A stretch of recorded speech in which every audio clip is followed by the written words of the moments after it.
I thought it was this afternoon that we were putting the cardboard down there. Yes, that's exactly what you're doing.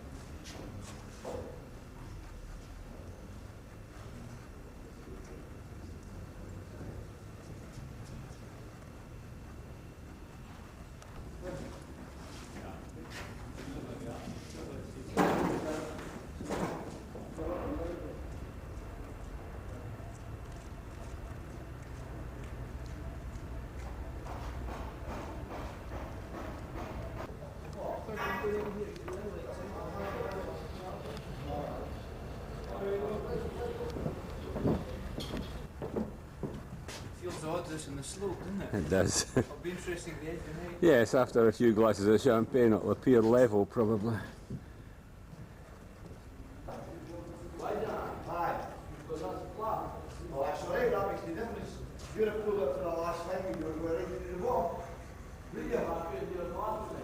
That's cunning. Well, have you tried the heaters on? The blow heaters? Joyce definitely said when the gate was a gate like the power, yeah, feel the noises like. Now I have to see when the generator's coupled up too.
Here's one of the reasons for being on guard duty.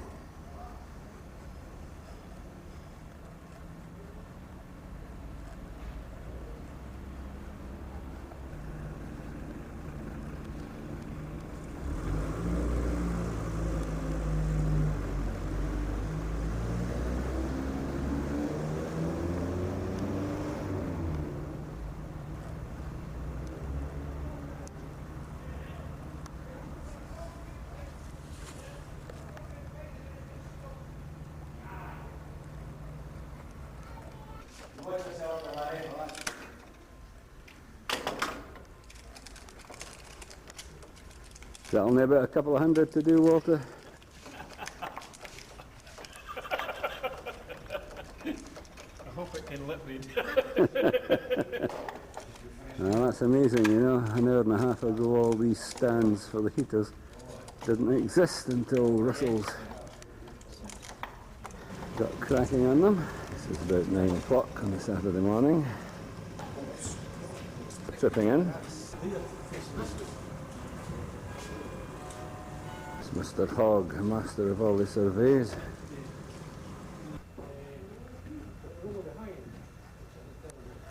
Oh, I wonder what this is going to be like in a few hours' time. Now there's the two maestros there. Masters of all the survey. This man's looking for a job here. Oh, I don't think that'll be difficult. Easy job.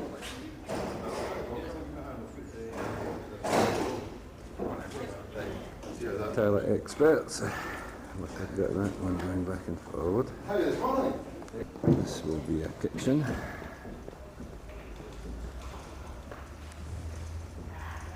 Within a few hours. Now we're not sure whether this is water or electricity.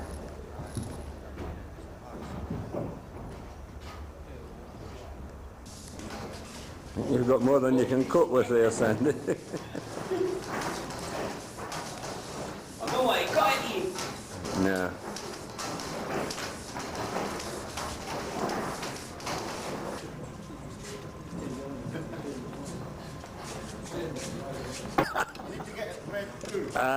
Oh dear, it keeps breaking, that one. Okay then, I must keep recording as I go.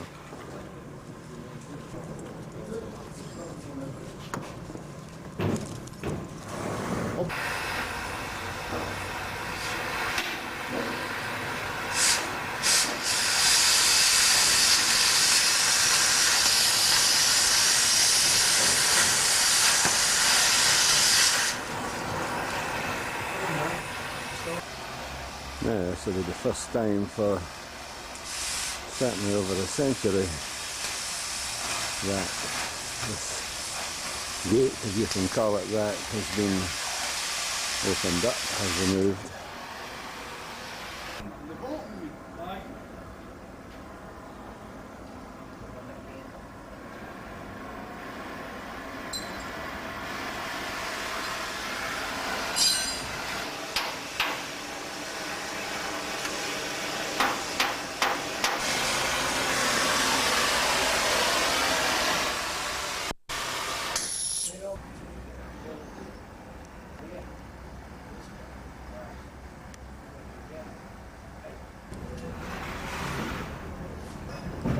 This is now back at midday.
nearly 1 o'clock and there's an awful lot to do yet.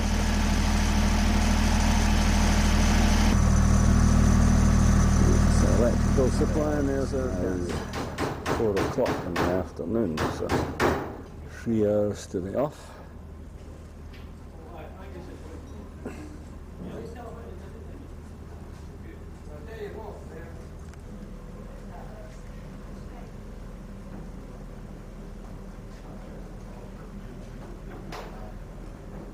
By this time tomorrow, the whole lot will be gone.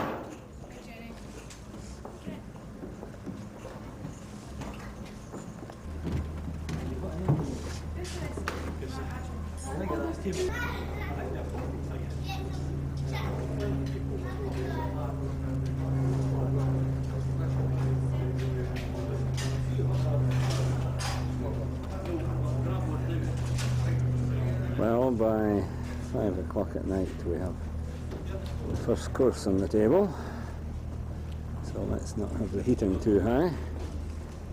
Have to keep the heating down a wee bit now, Angus. Now that we've got the first course on the table, we'll have to keep the heating down a wee bit.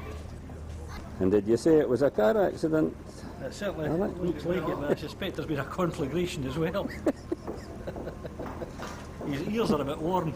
Who's his? His, not mine, it's cold. Or 2 small obstacles.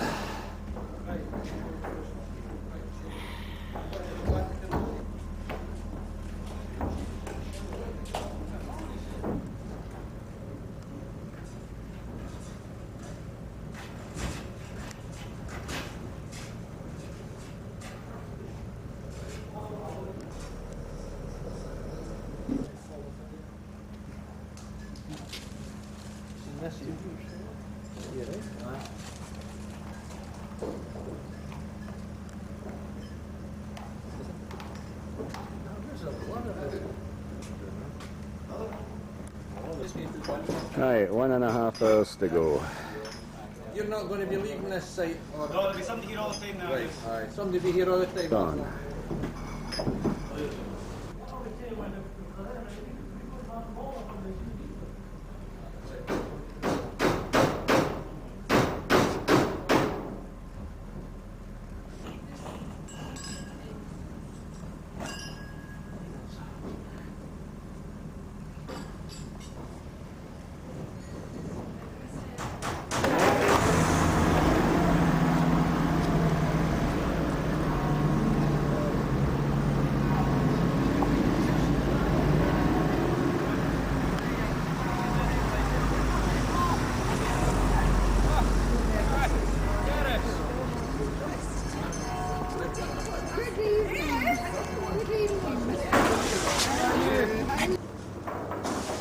Now this is 20 minutes to 7 on Saturday night. And here's the boys making the bread.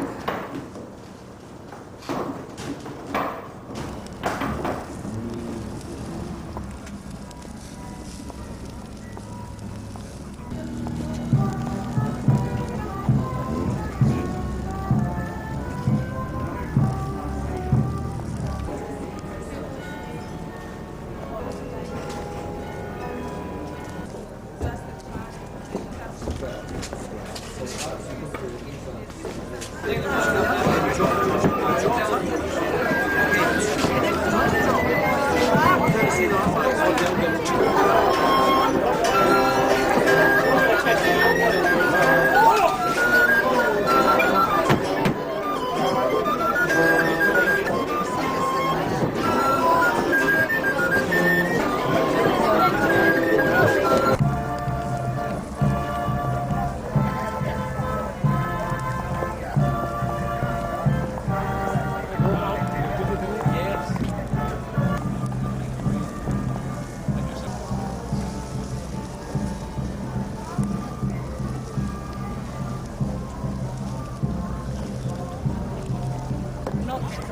We're not stopping. That's what you're doing. I'm in this picture now.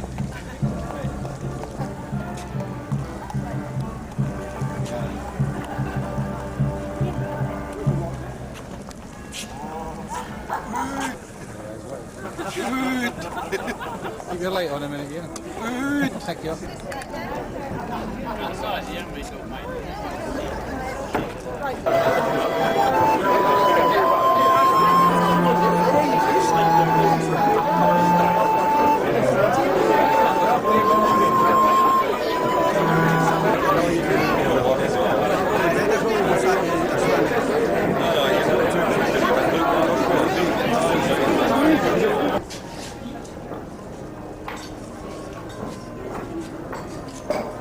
We're going to open all this before they come in.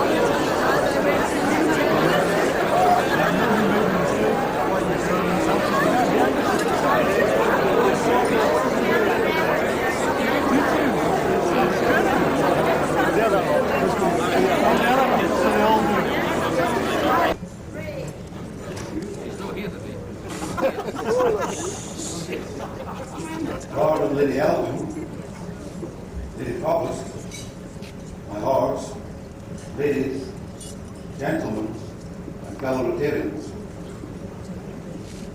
It is my great privilege and pleasure to welcome you all to this most momentous and unique occasion. This is the pinnacle event in the year of the celebration and commemoration of the 900th anniversary of the death of Queen Margaret, Queen of Scotland.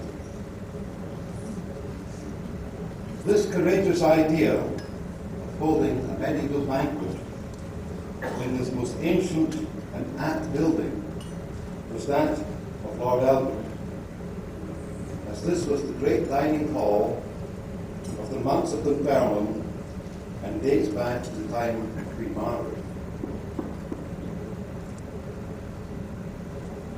Pat Callaghan and John McNeely approached the Rotary Club of Dunfermline and asked if we would organise and run the event. We agreed and took up the enormous challenge. A committee was set up, made up of Rotarians, members of the 900 St Margaret's Committee, and others co-opted in to help. As you can see, a huge amount of work has been done, not only in organising the task of setting up the infrastructure, such as the roof, the lining, the kitchens, toilets, the water supply, drainage, power supply, the list is endless. But not only that, but in the marketing of the event and the fundraising to make the whole evening possible, and of course, organising of the entertainment. We believe that we have done everything possible to ensure that you all have the most enjoyable and memorable evening, and hopefully, weather permitting, that's exactly what we'll do. It is now my pleasure to introduce to you our top table. On my extreme left, a very well-known man in Dunfermline, a very active member of our organising committee, sub-postmaster extraordinaire, Councillor Pat Callaghan.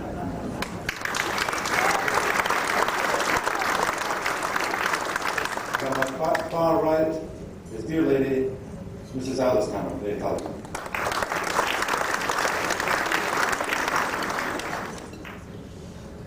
Next to Pat but one, a gentleman whose entrepreneurial skills and business drive has, with his company, put Dunfermline squarely on the business map of Scotland. He has, throughout this year of celebration, been extremely generous with his support and sponsorship. Mr. Jerry Eady.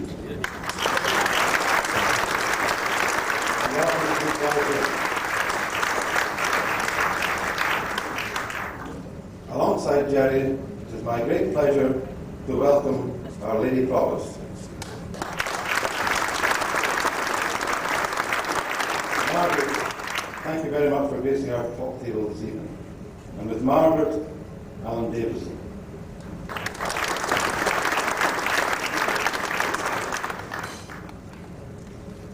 On my right here, it's my pleasure and a special welcome, please, to Reverend Alistair Jesmond, the Minister of Dunfermline.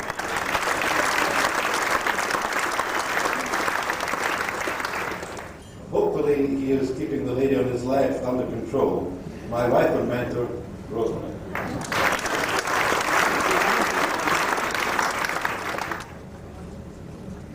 I would like now to introduce and welcome a man who has cancelled an important business appointment, as it says in Spain, to be here tonight. He has brought with him his wife and his sister, and Lord Elgin and I are most pleased to have him here tonight. I'd like to introduce you now to Mr. Andrew Giorgiuri.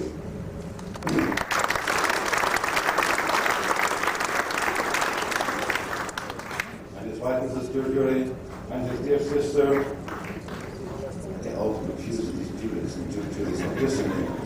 Patricia.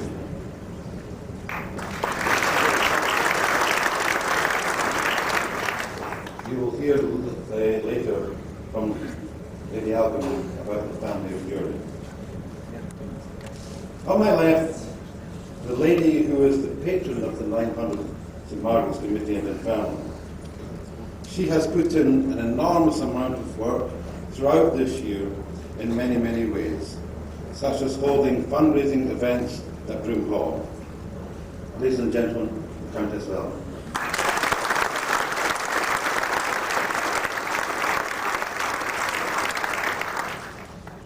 Last but not least, the man who is responsible for us all being here tonight.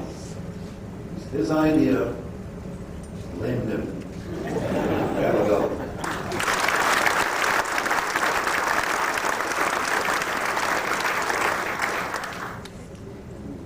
Ladies and gentlemen, the evening will now commence, and I would like to now call for medieval grace.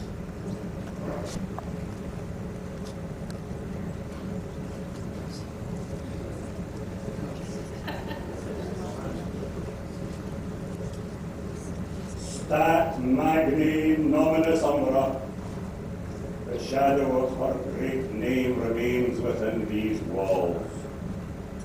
Te Deum Patrem Colamus, God and Father, we worship thee.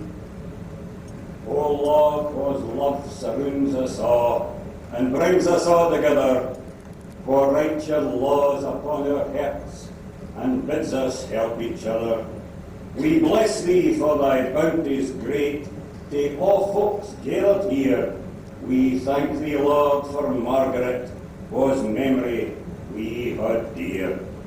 Give us a heart today which writ, and bless this ancient scene. Let's eat and drink in memory of Dunfermline's sainted queen. Benedictus, benedicat.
splendid, yes.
Wonderful.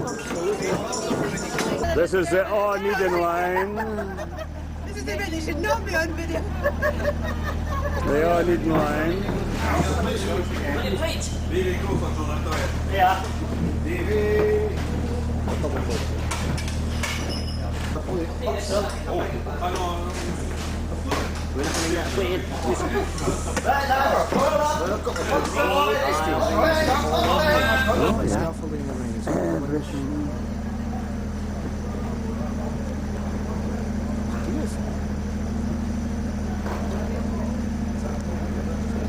Showing my friend this place tonight and he says, I must come back and see this place. I mean, you probably wouldn't look so impressive during the day, but it does. It does. Do that bit.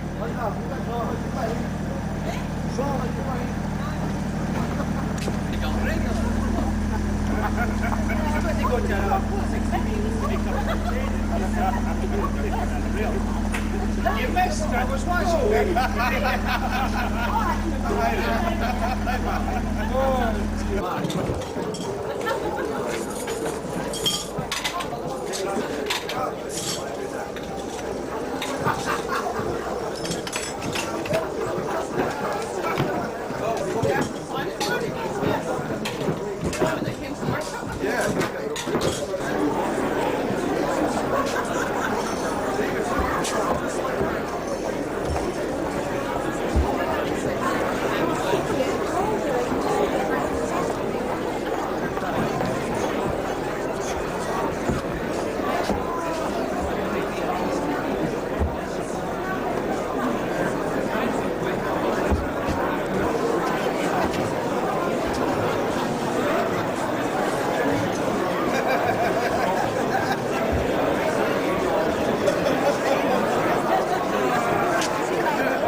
here in Dunfermline.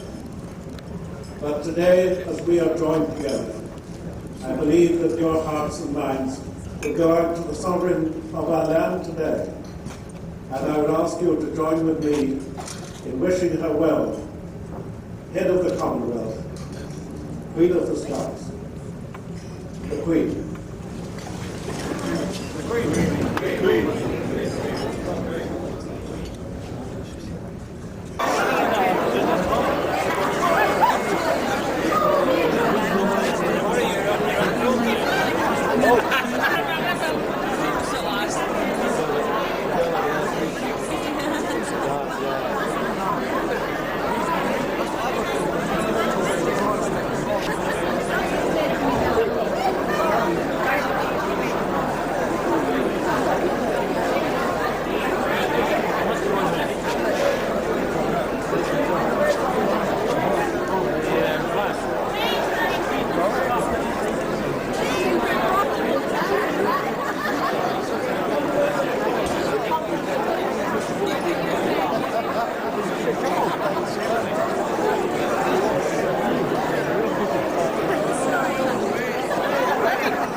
Show me your bottle, Alison.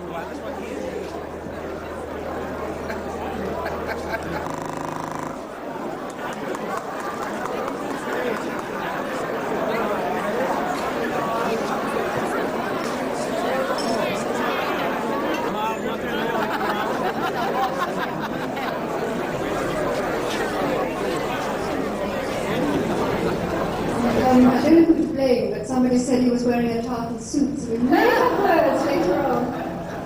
Anyway, it does give me huge pleasure to tell you how pleased we are to have Andrew and Marguerite, Giorgiore and Christian Giorgiore here with us tonight.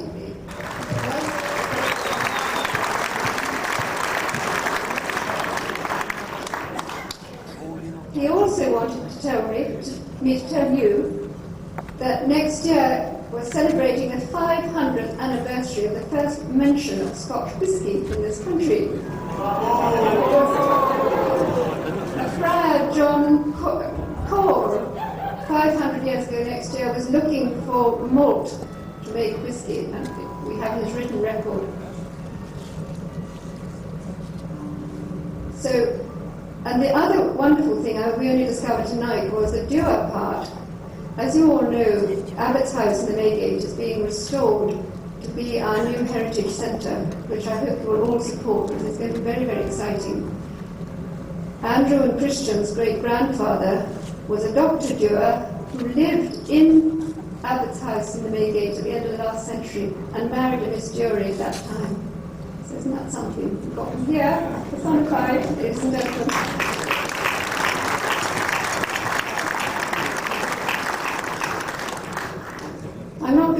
any longer, but I would just like to say from my own point of view how very, very proud I am and have been this year to work with such a fantastic group of people as the St Margaret 900 group in Dunfermline. There hasn't been a group like it ever. They're united and they will go on from strength to strength from this year to do great things. So you watch them, ladies and gentlemen. Thank you very much.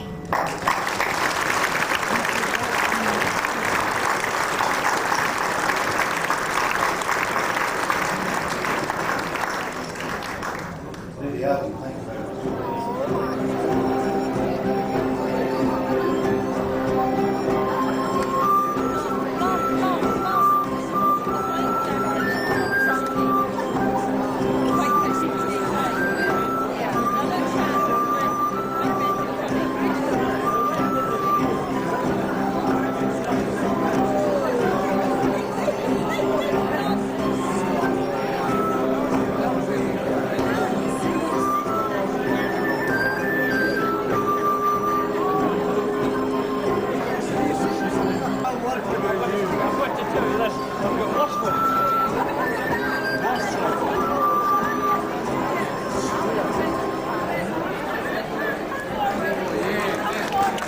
Thank you very much.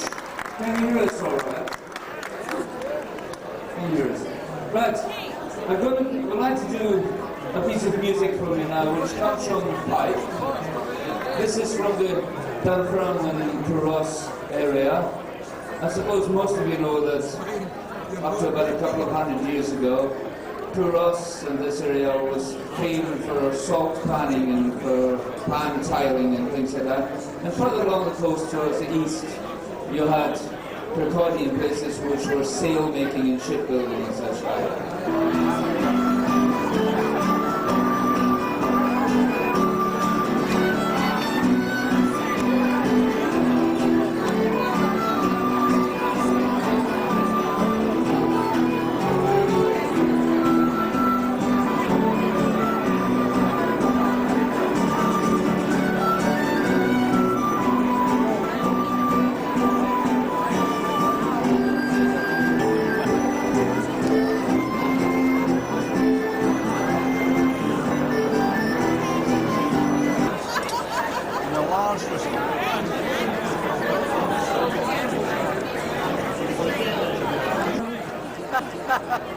Seven large gin and tonics, one large whiskey for my friend Terry.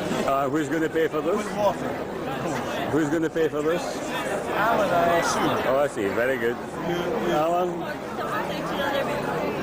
tell me again what he's got to pay for. Alan, you have to pay for 7 large whiskies and 7 large gins and tonics.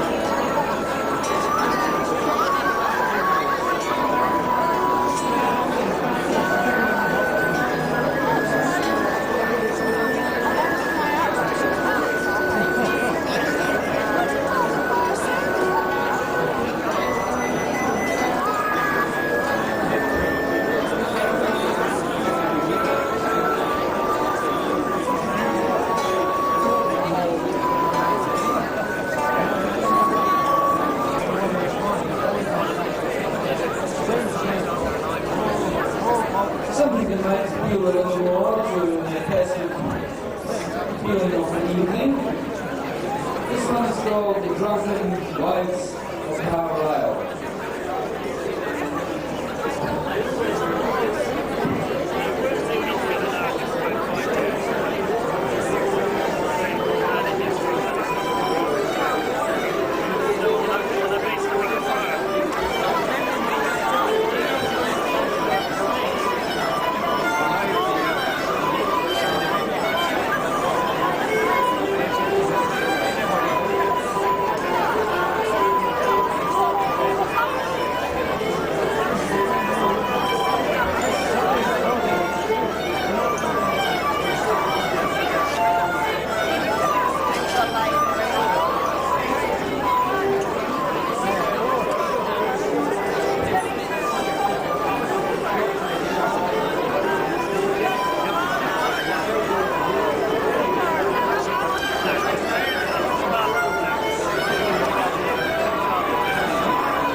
Margaret, her brother, her sister and her mother were met by Malcolm Canmore.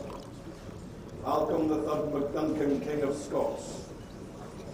And when he viewed the beautiful Princess Margaret once again, that fire of love which had been so long dampened once more took flame and flowered fully.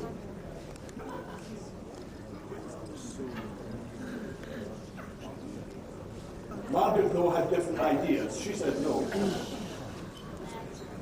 For you see, she had decided to live a life of piety within the cloisters of a convent. Her brother Edgar feared the wrath of the Scots king, but he, so full of love, accepted that she would not marry him until such time as he could properly encourage her. The advances of Malcolm III Canmore, MacDuncan, King of Scots. And here in Dunfermline, in the year 1070, in Malcolm's tower, they were married. From that point on, the young Margaret no longer began to crave the veil of nuns and that of a cloistered life. Instead, she turned her able self and her sharp mind to the education and the de-paganizing of Scotland. Yes, indeed. One of them a solid lecture on why they were not following the good rules laid down by the Holy See of Rome, that they had allowed the Celtic Chaldee Church to take far too deep a root here in Scotland. She ordered, and indeed they obeyed, to make sure that the Mass was no longer spoken in the guttural tongue of the Gael, but that of Latin, a far more pleasing language to God's ear. Yeah. She instigated tithes and taxes and drew all of the lords of Scotland under the banner of her husband Malcolm III Canmore, King of Scots, and so built a strong country, a country able to face the Norseman and the Norman and stand together. She also introduced the men that built this place, the Benedictine monks that had taught her so well in her youth. She introduced to Scotland. She then sent an order out all over Scotland that all of the books, manuscripts and scrolls should be brought here to Dunfermline so that the Benedictine monks might be more zealous in their Christianizing of the pagan northern Celts. She also sent out an order ordering that all Englishmen that were taken as vassals, slaves and serfs be brought here to Dunfermline,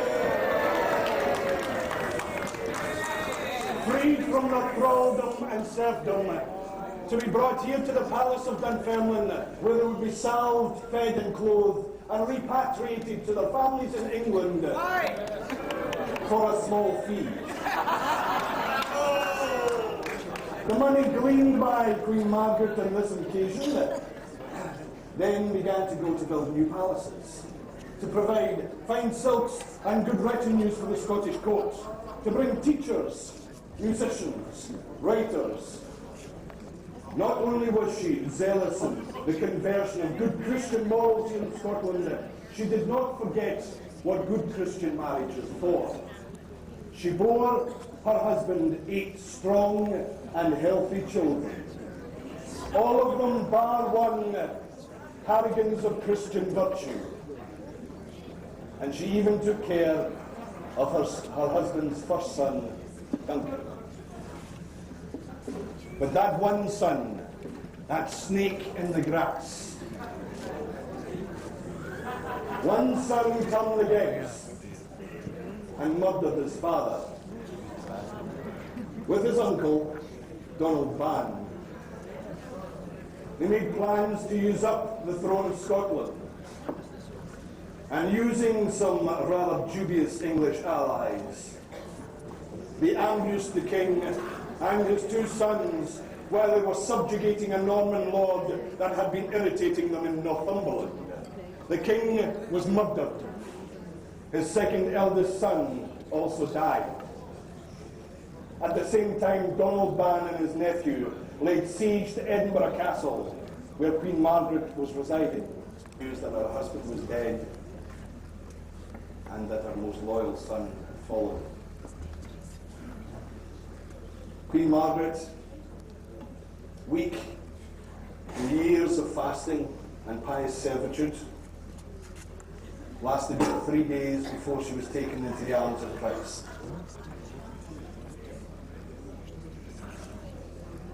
The castle fell into a dark gloom, sieged on all sides. It looked as if they were all to be put to the sword.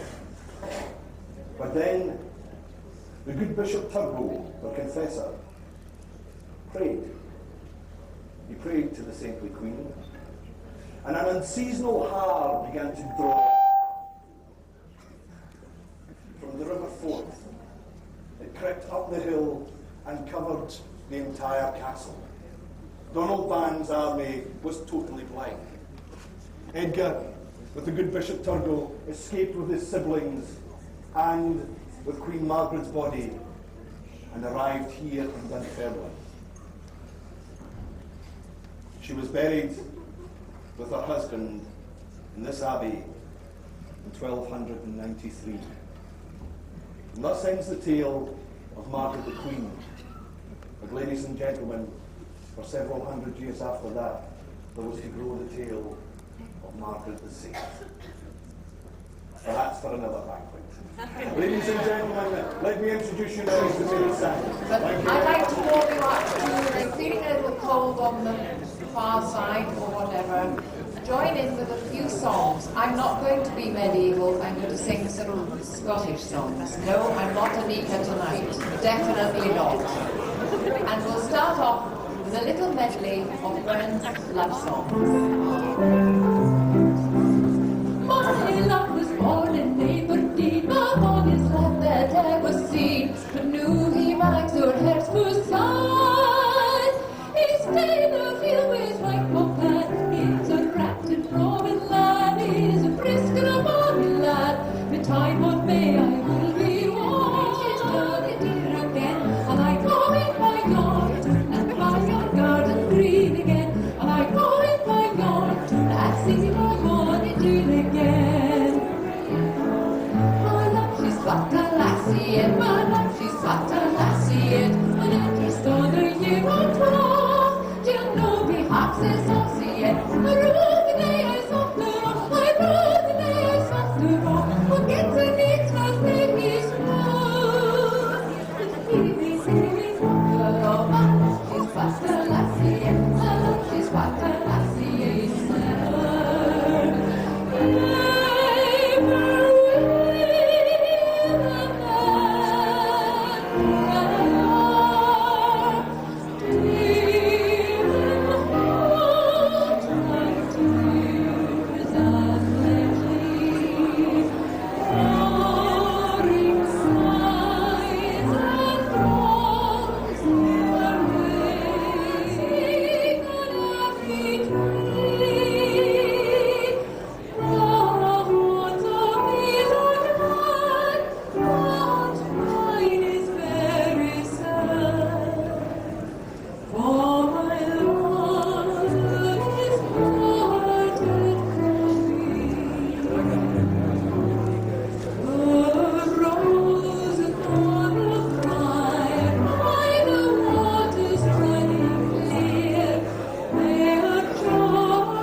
love.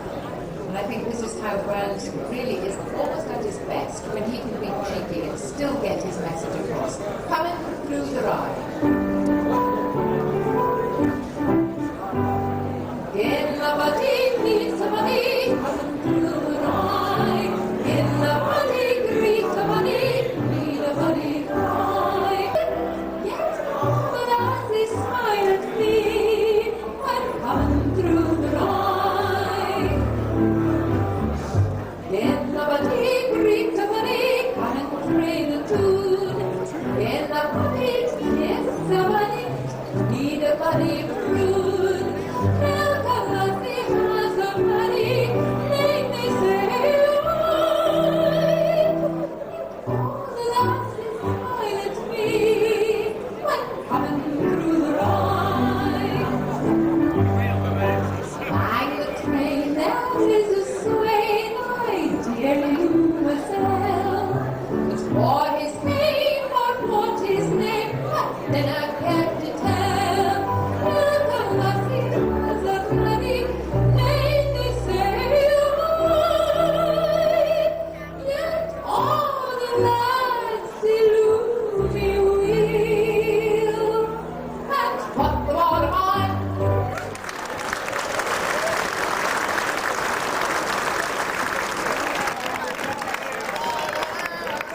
Taxis you'd ordered will still be here, even if your name's McCarthy. Only a few feet from where you have been sitting these past few hours, there stands two buildings, and there is no like of them elsewhere in Scotland. There is the guard room, both for the palace and for the monastery. And there is the kitchen, both for the palace and for the monastery. And the guardian who stood in the guardian's tower looked out to see who was coming to Dunfermline. And in medieval times, if they were coming to be a guest of the abbot, the brothers welcomed them. And it's the building. But who was it who looked after them? It was the Fleshers and the Baxters. Here, here. And the cooks and the vintners and the maltsters and the cupbearers. And tonight, it's been the Rotarians.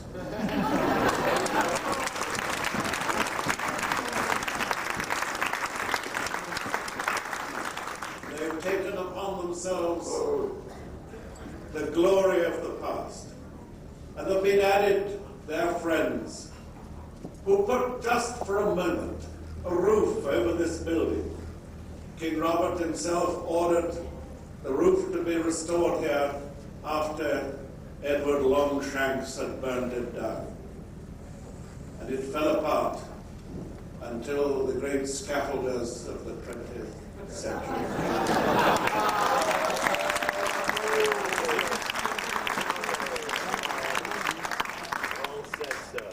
They worked here for a week, and others came and they put the cushions not on the seats,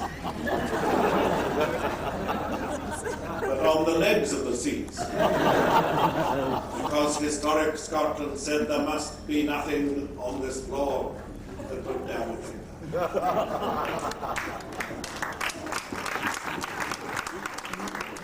We are grateful to Historic Scotland, because at the very start they said this building might be used, but they never thought for a moment that it would. And they knocked down stags and pigs and every other thing that they could lay their hands upon. And they carried them back and they cut them up. Oh, not in any meagre way. They sliced them thick, and they said, "My God, there's some dogs in Dunfermline that's getting us for a great vintner." And they said, "We want champagne, and we want it free." And the vintner said to them,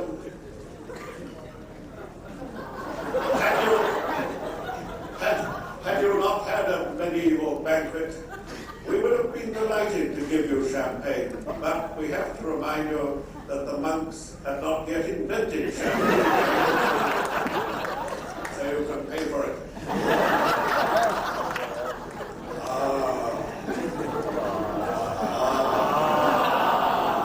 There was another monk.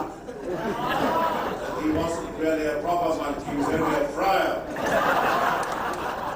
And he had discovered the use of malt. And so it came to pass that Andrew Dury, after his arms were very sore, and had been pursued to many countries, determined that just a little water of life should come to this meeting. But there were others too who, looking at the empty windows of this building, suggested that they might do something about that too. They had advertised on television on many occasions that there were no windows in Great Britain and they couldn't film.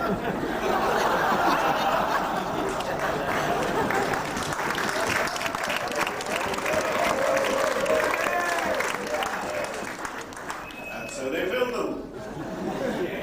Not with glass, oh no. It was far cheaper to fill them with pound notes.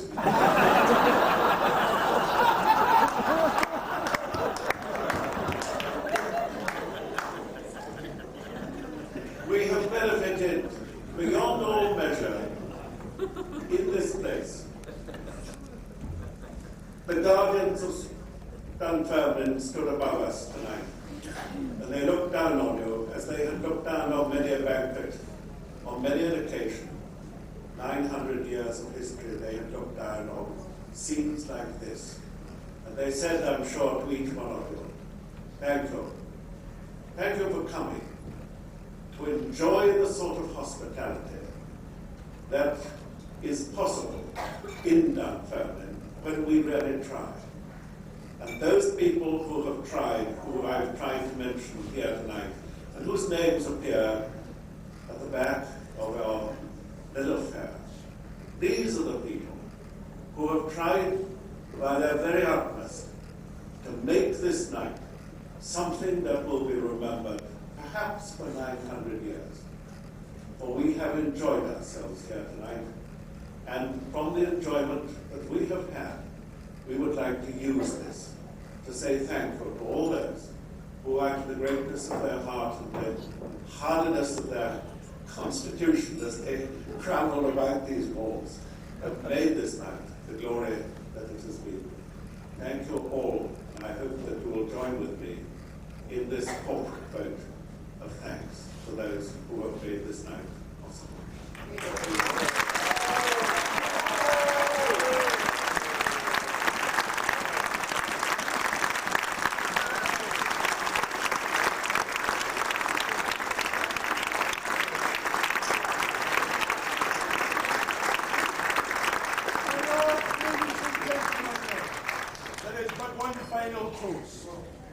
In medieval times, a friendship cup was passed amongst the company, and all drank from it. Unfortunately, we don't have a cup that big tonight, but I would like you to join us anyway. For a friendship cup will pass along the top table, and as it passes, I shall repeat the words that they used to say at the end of their banquet. Ladies and gentlemen, please be upstanding for the toast of friendship. The first was for friendship. The second was for joy. The third was for love. The fourth was for health. The fifth was for prosperity. The sixth was for peace. The seventh was for more wine. And the eighth with an oath that they should rejoin again in the same friendship that brought them there first. A toast.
Thank you.